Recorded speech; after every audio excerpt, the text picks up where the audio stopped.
Hi everybody and welcome to a cEDH deck tech video for Akiri, Francisco with JD. Thanks, Mons. Appreciate you having me.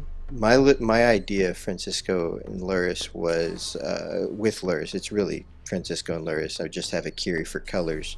Was to get a turbo Nas deck as low to the ground as possible with resilience that a deck like Rogside just can't get, to go for wins early and often. And is that why you picked, like, and I understand that that's because Akiri is more or less the only option for you in that case. But because you have other options right now, like you can do Francisco Crom, Francisco Thrasius, and I've heard other Francisco Malcolm, I guess, too. Yeah, I've seen Francisco Malcolm, Francisco Crom, Francisco Thrasios. There's not another option that's giving me more than one color that allows me to play Lurrus in the companion zone. The way that this deck plays, it's almost like having Savine's Reclamation in hand at all times. The 6 mana is not a problem for this deck to come up with to put Lurrus out. I don't think any of the other combinations have enough to make it worthwhile give up that extra piece of resilience. So what we're looking here basically is, as you're saying, a very low CMC to make Adnos great, but also as Lurrus demands that all your permanent CMC cards are basically on CMC 2 or 1, which they all are. You have a very tiny goblin package here. Right, and the goblin package is actually extremely important to what's going on here. There's a few pirates that can play interesting roles, but the ability for you to either fetch and drop a combo piece into the graveyard with a goblin engineer, or continuously recur your combo pieces after you get shut down with the welder or the engineer are really important to the primary game plan here. But you don't have to just hardline to that. You can pivot different directions depending on how the game's moving. And is the main way you're trying to win with this game the typical Francisco Walking Ballista and Agatha Sol's Cauldron? If you can land it quick, because we have so many artifact and black tutors, it's actually not hard to assemble the Agatha Soul Cauldron combo. So going for it right away it's definitely part of the plan. But at no point am I thinking that this is my only way in. Like I've seen a handful of decks where Thassa's Oracle's kind of the only win con in a deck, and if that gets exiled, you're pretty much done. This is not like that at all. I've had my Soul Cauldron removed after exiling Walking Ballista, and I can take this and go into a breach line where I keep dumping Will of Fortune with a Grand Abolisher, mill everybody out with an Angel's Grace there, and pass the turn. Make everybody lose from that. Praetor's Grasp for somebody else's Thoracle, and Tainted Pact. And after that, there's a lot of different ways this game wins. I've also beat players out with commander damage with Akiri. It's actually a pretty viable strategy just because it happens passively.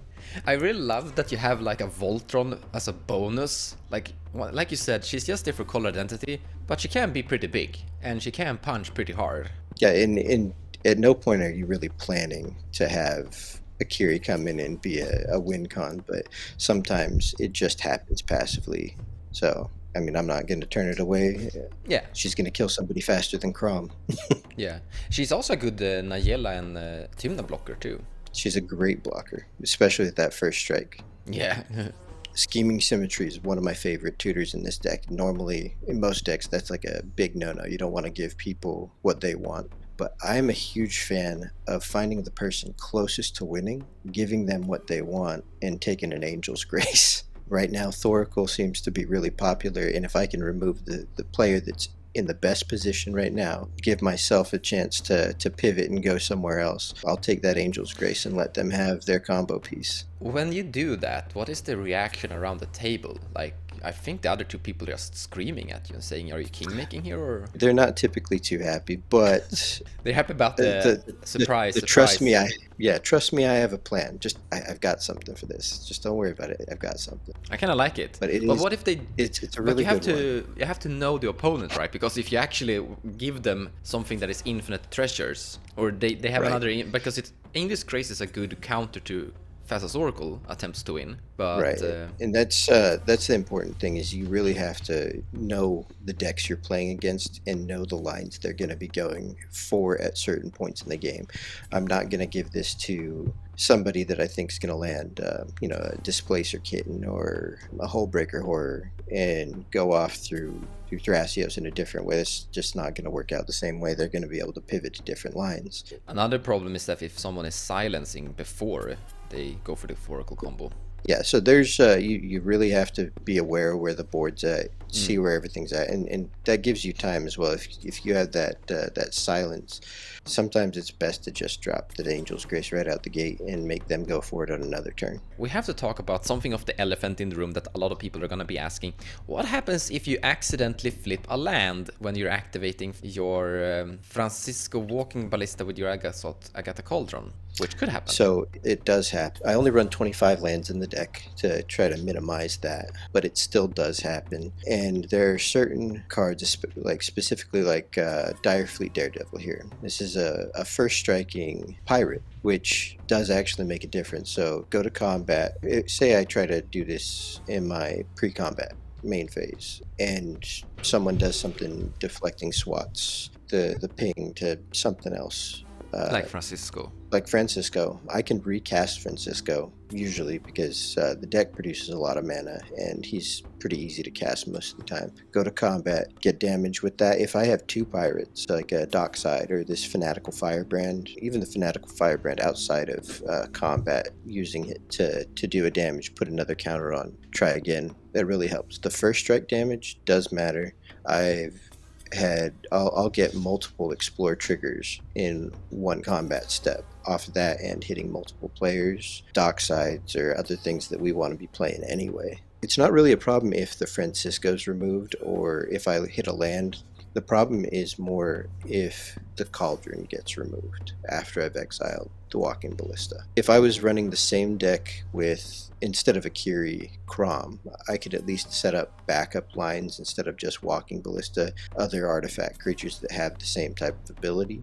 This kind of pigeonholes me into just having this one version of it, but I still don't think that's a problem. If it gets exiled, I'll just pivot to a different line and go a different direction trying to win. I see. So you basically have some of these solutions in the deck, like Fanatical Firebrand and Direfleet Daredevil. But also, on the other hand, you can just pump 4 mana into Francisco, because he has the 4 mana, put a counter on him as well. Right, which has happened. I've done that as well. If you can land a Lotho, that really helps out. It really doesn't matter at that point what you're doing. Usually you're making enough treasure. Let's go over some of your card selections. So you have Archivist of Ogma, Value Engine, Solid 2 Simeon, Dauntless Dismantler. This is actually starting to become popular. I'm seeing this more and more in different decks here and there. Daffy Voidwalker. That's fun with Lurrus.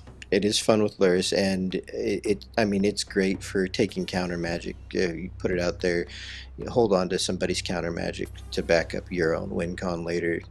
Helps out a lot being in Mardu, where you don't have necessarily the best counter magic. We've already talked about Direfleet Daredevil, and I don't think we need to talk about this one. Is it good? Yeah. Should you really play this? Yeah, I mean, if you want to have an 11 power Akiri, other than that, it's just helping you power out what you want to do faster. So of course, every deck that can run Dockside wants it. So this is a card I see people play now and then. It's not always included in white decks. I think it's great, usually. But I can see why you wouldn't play it, because it's just a stacked piece against like all your opponents. But right, and there's a few pieces in this that I haven't really ironed out to exactly what they need to be yet. But Drannith, if I don't know exactly what I want to be on, Drannith is never going to be useless. It's going to stop those food chain decks, and it's going to stop commanders in general. It's good tech. Esper Sentinel, a no-brainer. Magda. Magda, especially after Dockside. Yeah. That's a way to tutor up your win right away. Lofo, no-brainer. Grand Abolisher, no-brainer. Goblin Welder. Resilience for the combos. Goblin Recruiter. I guess this is to find Dockside Extortionist, but also potentially Goblin Engineer. Right. It can find whatever thing you want at the time. And if you happen to have your combo online, you could also use the Goblin Recruiter to set up an explore trigger that's gonna for sure get you a win. True. I didn't think about that. We already talked about that. Orcish Bowmaster, I don't think we need to talk and explain Orcish Bowmaster. Pretty good, pretty strong. Oswald Fiddlebender. I can see why, because you want to find the Agatha's Cauldron. Right. So here's the thing with Oswald. Like, it was an idea. Thought it was kind of a big brain move throwing Oswald in here so I could tutor up a Soul Cauldron into play without being countered. But the problem is I'm really not running that many mana artifacts. No. And so I haven't seen much use of him. He's on the block right now. Yeah, you only have Mana Vault, Sensei's Top Soldering. That's it. Sentinels. Esper Sentinel, yes, 4. So you have 4. Yeah. And I looked around at some other ones, and I can't find anything that I really want for the deck at 1 CMC in that slot. So he's currently on the chopping block. I'm not really sure what he's going to be, but I don't know how long he's going to be in this deck. Ragavan, great. This one, I've never seen this one before. What in the world is this? So Vindictive Flamestoker, I'm going to go ahead and give a little shout out to a buddy of mine in my local play group who I passed this list to asking for some recommendations, and this was one that he recommended. Because this deck is really low to the ground, if you land this Flamestoker early, a lot of the time this is just pay 1 or 2 and get a new set of 4. You do empty your hand pretty fast. I would recommend it in decks that are casting a lot of spells, or this is good for fueling your Underworld breaches. After that Naus as well, you can take it, dump your hand, draw some new ones, and keep going. This actually has been a pretty useful card, and I definitely like where it's at. I don't think this one is something I would cut. Yeah, I love little fringe, unseen cards that are popping up now and then.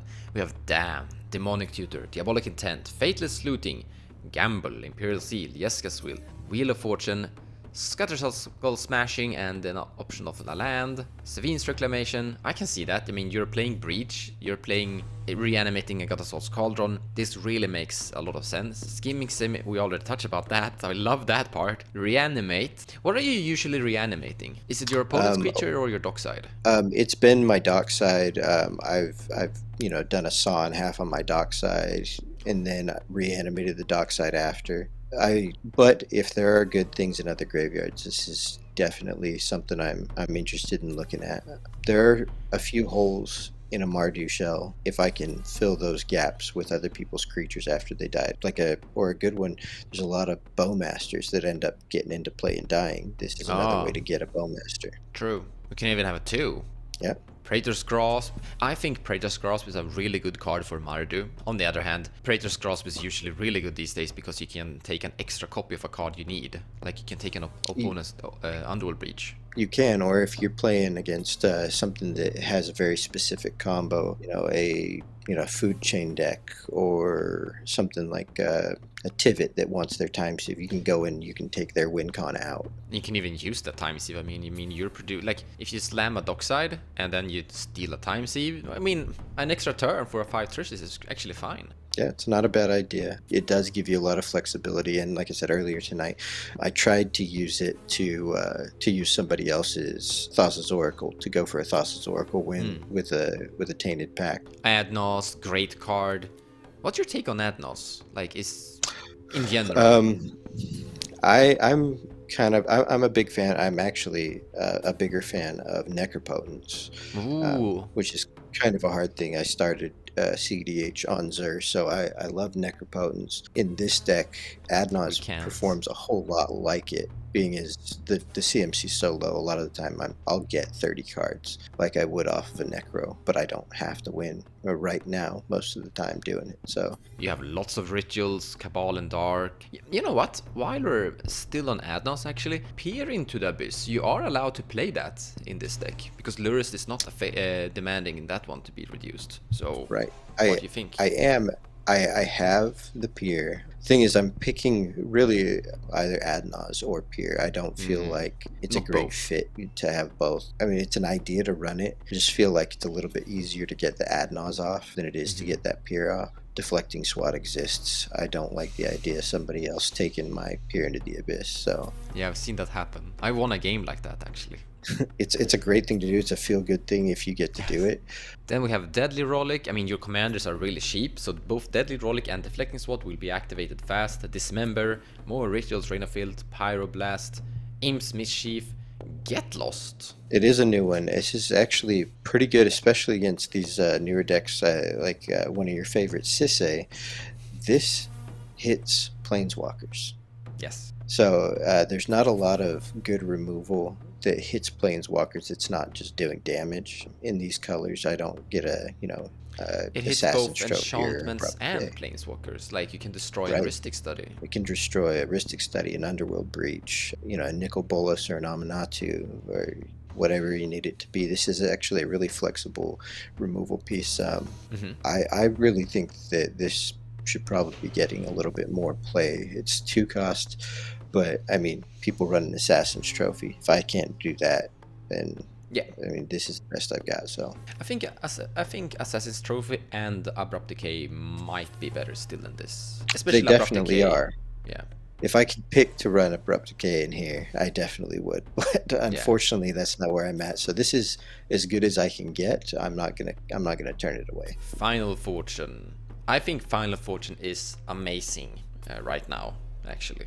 It is, and it's great, especially in a deck that runs Angel's Grace.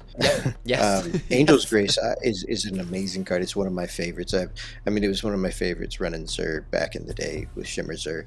Final Fortune serves a separate purpose as well, other than the extra turn. For whatever reason, I mean, most of the time I like letting people get their Final Fortune, then trying to get rid of whatever they're trying to do on their next turn. But people love countering Final Fortune. So if I'm trying to bait out counters, this is one that I like to cast. Entomb, solid. Find your Walking Ballista, put it into your graveyard. Find Algatasol's Cauldron, Pyre Elemental Blast. This is a new card. Or actually, it's not new. It's been existing in the blue color identity. Now we have it in white.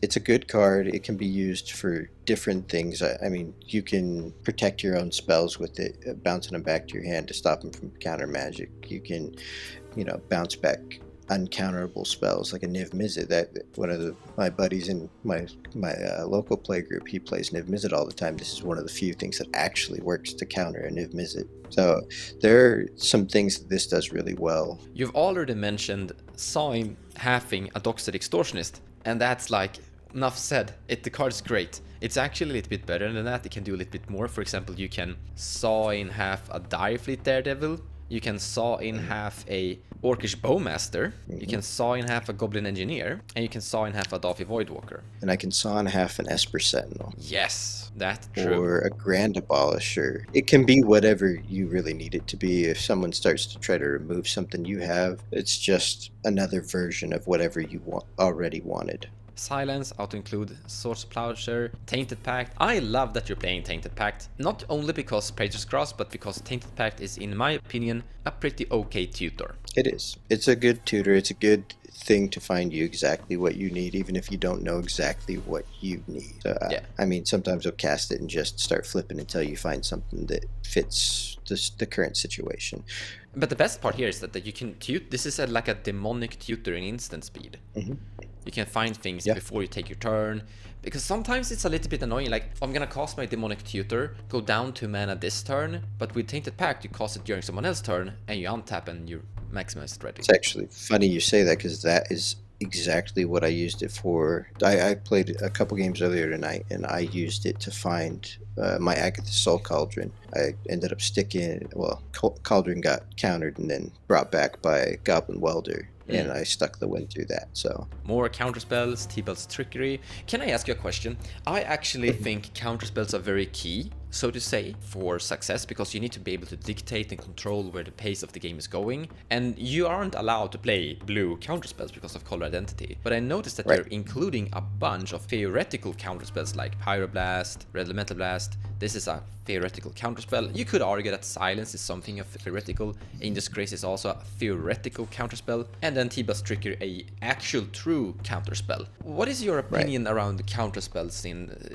the format? especially it's a little bit controversial, especially playing colors outside of blue, to play all these different counter spells that you'd say in cEDH are not efficient. And I would agree they're not efficient for a blue deck, but a deck like this that's making a lot of mana, casting a lot of spells, and sometimes just ends up with a bunch of interaction. I played enough Yisan to know that I don't want to let the rest of the table determine whether or not a spell is going to pass priority, whether I'm going to have to pay 2 mana or not. I need to have the ability to make that choice for myself as well. It's funny that you bring up Yisan. I've actually played not as many counterspells as I could, but as many good counterspells as I could inside the mono green Yisan actually. And my experience was, this is great. I've counterspelled a board wipe with Yisan. That's hilarious. Vamp Tutor. Agatha Salt's Cauldron, already talked about that. Arcane Signet, Chromox, Jewel Lotus, Lion's Eye Diamond, Lotus Petal, Mana Crypt, Talisman, Sol Ring, Sensei's Top, Mox Opal, Mox Diamond, Mox Amber, Mana Vault, Talisman, Hierarchy, and Talisman of Indulgence. Underworld Breach, animated, I can see that, but this one, Flowering of the White Tree. Right, so Flowering of the White Tree is a new addition today, actually, because recent weeks I've been noticing people are holding up certain types of interaction for the Agatha Soul Cauldron combo, whether they're using a deflecting swat to change the target of my walking ballista ping to try to kill Francisco or something. Most of the time those types of interaction are free interaction, so the ward actually means something, but giving Francisco power to actually get combat damage in, add another counter, as well as give it a little bit of Bowmaster protection and things like that. This is an interesting card. I don't know how it's going to play out right now, but in theory, I think this is a pretty solid card for this particular deck. And then we have, as you've mentioned before, 25 lands, but if we're gonna be picky, 26. But the part where this is not a land when you activate your Walking Ballista ability and trigger your commander. This is not gonna hurt your structure. There are other lands like that. Have they been a consideration? I think there's a black land that is kind of okay that you could play. I can't remember what it's called. I can't remember it either. Agadeem's Awakening. Yeah, something like that. I haven't really thought too much about it. There's one other utility land that I'm thinking about switching planes out for. Is the Aganjo. Just give me additional interaction, some sort of damage to put on something on attack or block. But I really haven't looked too much into the other MDFCs. It might be worth looking at them. I don't even know what the white one does off the top of my head. But I don't either. It's probably making tokens being white. Probably not adding. No, it's making angels. It's a 7 mana make a few 4/4 angels, I think. Oh yes, I've actually seen people run this in decks like Winota, and I think it's really extremely inefficient. Yeah, I don't know. But in Winota, it's actually kind of good because Winota could be mana flooding and just throw out beaters is kind of okay. It might be worth looking at, just giving me additional options for, I could take a swamp out and, cut that land count by 1. This particular deck, there's been some question on some different discords and discussions that I've been in, whether this is viable. And so far, in all of my play experience, it holds up against any deck. I've played a handful of decks for a long time through my cEDH career, we'll call it. And this deck is one I'm more comfortable saying I can take this into any pod and successfully compete and continuously put threats down. There's not another deck in my mind that is this resilient, and I'm sure there's going to be people that are going to argue with me on it, and that's fine. What? While I'm sitting here, something I really love is people disagreeing, because I don't think there's anything wrong with people disagreeing. I'm running a channel, I'm saying my opinions, and I love having people here that disagree with me, because then people who are watching these videos get a better view of different people, so to say, not just mine. Right. So some of the problems that I have looking at this deck is, okay, so let's just begin with something core here, why I think this is actually really good. First of all, you're playing 3 colors, you're playing Mardu. We're already off a good start. We have Adnos, we have really good cards here in variety. Final Fortune, Vamp Tutor, we have lots of black good cards, Reanimate, Predator's Grasp, Demonic Tutor, and then of course Dockside to get a bit Esper Sentinel. We're set, we're golden, we're good. We have good stuff going for, and Will Breach as well. And then adding to that, you're getting a commander that is increasing the combo potential. Like you're adding more combo variants inside the deck, so that's also good. The problem I have is that I don't know how good Lurrus really is as a value engine. Because sometimes you're sitting and playing games, and you're looking at your hand, and you realize, I only have mana, but it's fine, because my commanders are Crom, Tymna, Thrasius, Ceesay, or something of that sort. A hand with only mana here, that's my problem. Right, and I can completely get that, and I would agree with a lot of people when they say that the Francisco combo is a little bit cute. Like initially, I wouldn't think much of it, and I think that you're wrong if you build the deck to entirely lean into that combo and like focus only on that. It's not a strong enough combo to hinge an entire deck on. Lurrus, I probably play in about half of the games I play, and that's more than I thought. For whatever, there are going to be those turns when you're in your setup where you have, half of your combo, but you've got 5 mana you're sitting on. Go ahead and put it to your hand. Next turn, drop it. A lot of times where you just have the extra mana to put them out while you're developing. This actually brings me to the other problem I have with Lurrus currently. There are 2 cards that I really would like to have inside this deck. One of them being the Wandering. It's overall kind of good in general. I think this deck would really like to have Wandering in it. But the second card is, I think you're gonna guess it, Necropotence. Right, one of my favorite cards ever printed. Like I said, I'm a Shimmerzer player. I love Necropotence. I still think, because I have constant access to this recursion versus sometimes having access to a Necropotence, this is going to win out. I'm going to lose pieces through the game. It's just the way that that the game goes. People are going to destroy stuff, remove stuff. I'm always going to need some form of recursion unless I just somehow turbo out a win right away. As hard as it is to say, as somebody that really loves Necropotence, I think that Lurrus in this particular deck has more value. That's it for this time. Hope you enjoyed the deck tech video, and JD, thank you for coming here, sharing it with us. I appreciate it, Mons, and I really enjoyed this. I love getting a chance to showcase this deck that I got a chance to put together. But there's one thing that I would like from the community, if they could. I know that there are brewers that are far smarter than me, far better than me, that have played a lot of different decks. The last few years I've been on Winota and Godo and things that are very straightforward and linear. I think this deck could be a lot more powerful.